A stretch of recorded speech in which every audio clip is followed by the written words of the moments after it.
Good evening. It's the kind of thing that is bound to happen more frequently now, and it happened last night at a hospital in Charlotte when a patient entered the emergency rooms with a certain set of symptoms, and nerves were on edge because everyone is now aware the Ebola virus is now officially considered out of control in West Africa. So much so, the U.S. Peace Corps is pulling its volunteers from the region. The U.K. is talking about how to prevent its spread through airline passengers into England. Meanwhile, with close to 700 dead now, 2 Americans are still fighting for their lives, being held in isolation in Liberia. It's where we begin tonight again with our chief medical correspondent, Dr. Nancy Snyderman. Healthcare workers are on high alert. Today, there was a concern about a patient who came to a hospital in Charlotte, North Carolina, who had flown in from Africa last night.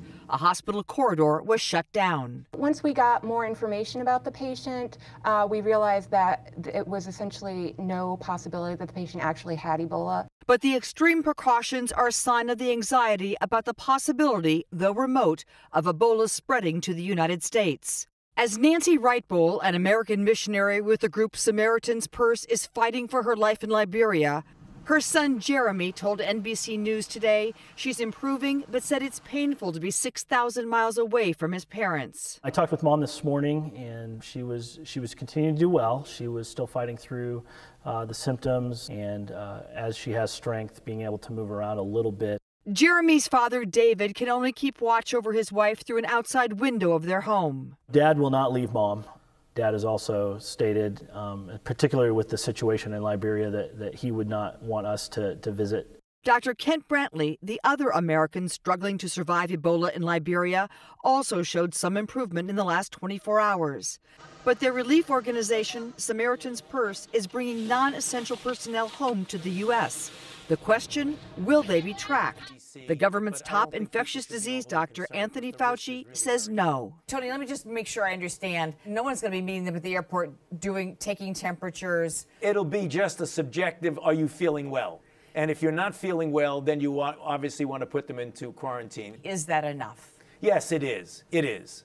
There's no doubt that is. If someone comes in and says, I'm not feeling well, the chances of them infecting anybody is extraordinarily low.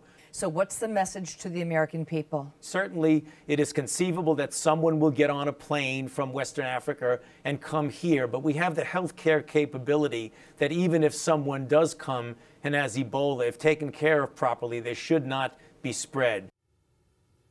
There are vaccines in the pipeline, some of which have been described to us as promising, so much so that they might be available as early as late next year. But for now, the only way to save lives is to recognize those symptoms early and to start effective treatment. And Brian, that means IV fluids and to bring fevers down. And we need to hope Dr. Fauci is absolutely right. I've always believed in him. All right. Dr. Nancy Snyderman starting us off again tonight. Nancy, thanks.